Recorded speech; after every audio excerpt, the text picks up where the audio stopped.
Hello children. So this is your 8th class with 4th chapter that we have started earlier, current, electricity and magnetism.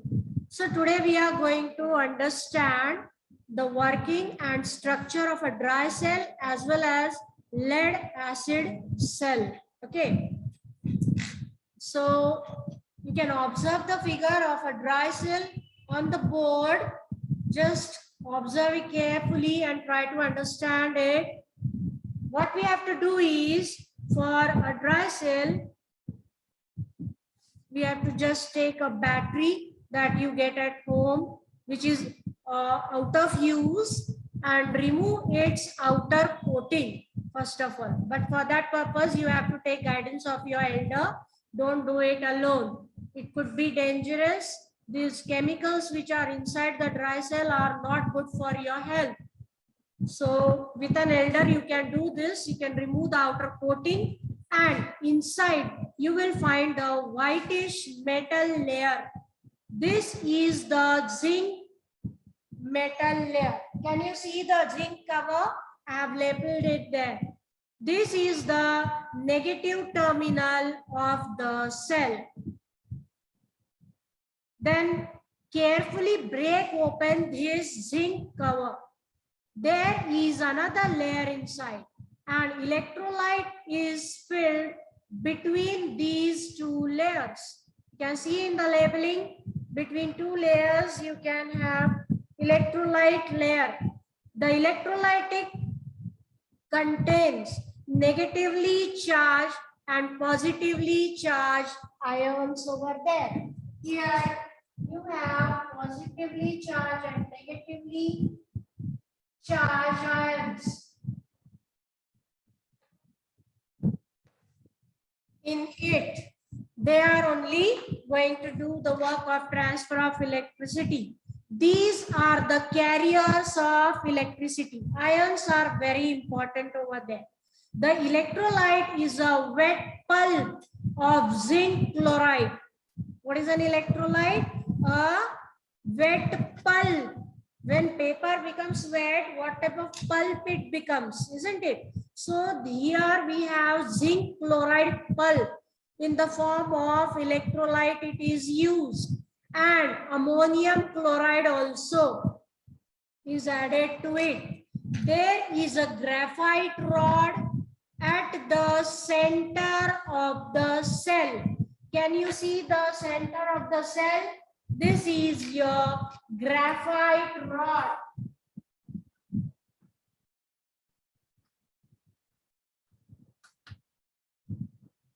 Which is having at the top the positive terminal, at the bottom there is a negative terminal. Okay. This is the positive terminal of the cell. A paste of manganese dioxide is filled outside this rod. Here we have manganese, MnO2, manganese dioxide chemical is filled outside this rod. And because of the chemical reaction of all these chemicals that are present,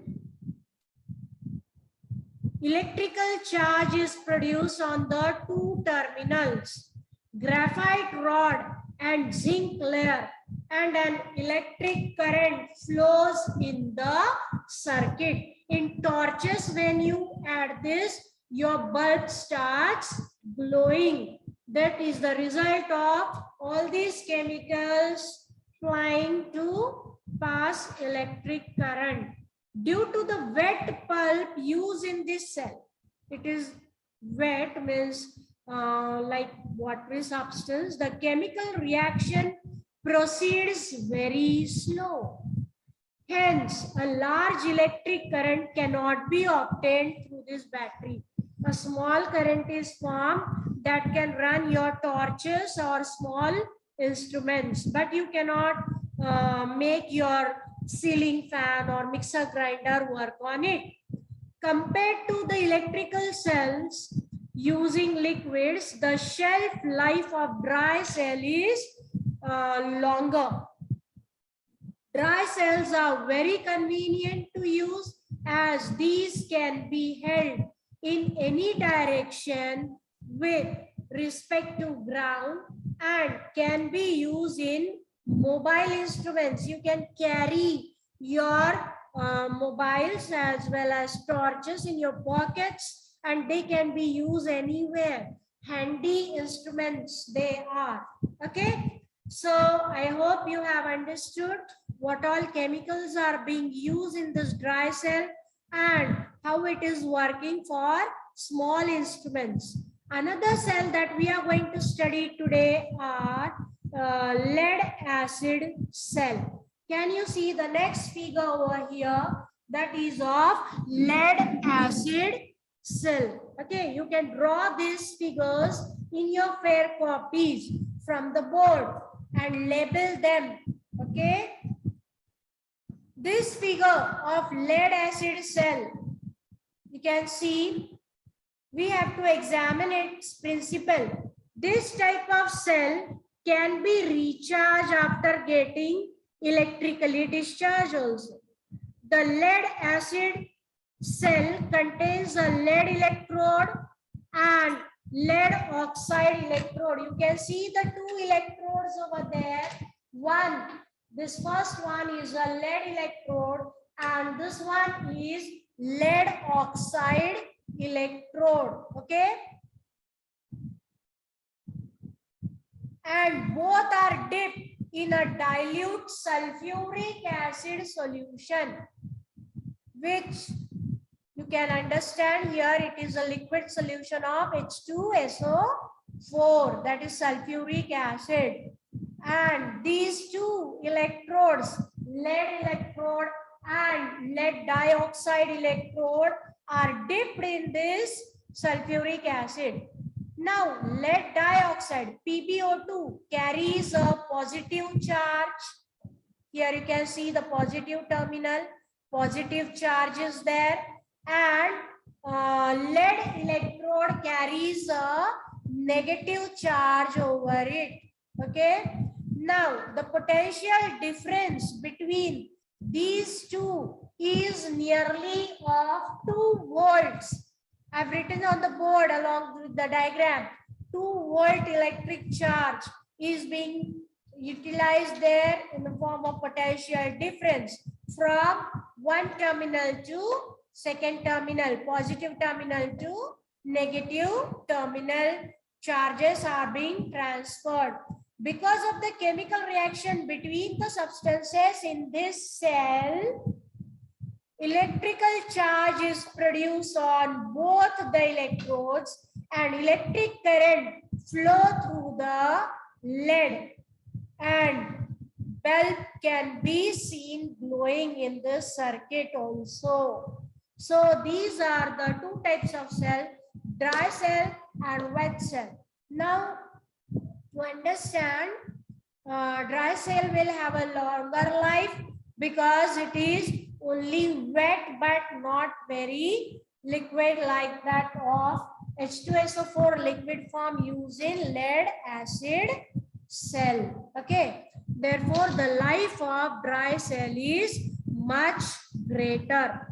Now, this kind of electric cells have a capacity to deliver large electricity.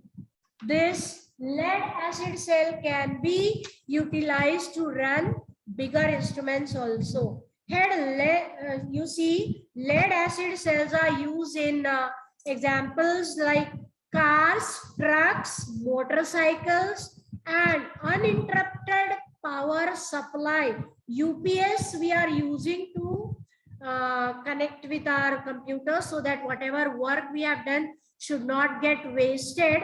If the current electricity from the MACB is stopped suddenly, in that case we are using UPS. The full form of UPS is uninterrupted power supplies.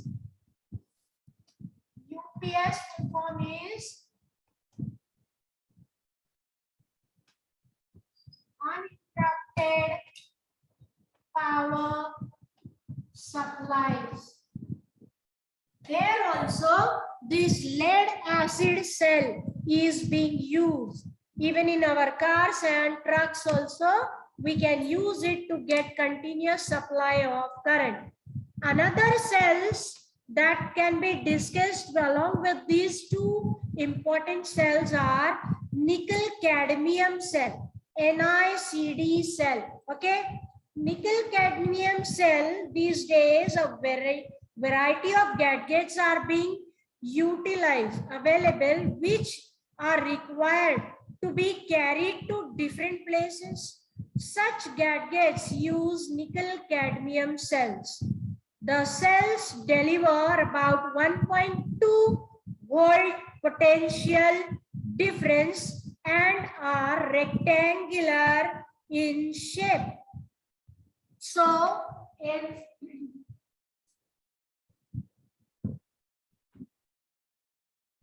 nickel cadmium cell are utilized for gadgets which are constantly being transferred from one area to another. For example, our mobile phones, you all know that how many places we are shifting them into. Here, they are producing 1.2 volt electricity and can be potential difference and can be utilized. They are rectangular in shape. This is your third type of cell. Fourth type of circuit is the electric circuit.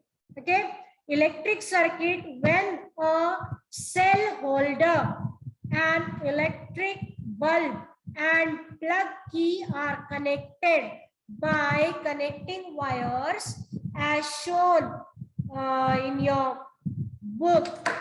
I shall show you battery holders as well as the figure showing simple electric circuit that we have earlier drawn and understood in this chapter. Okay. This means that a current flow through the circuit and bulb gets lighted up.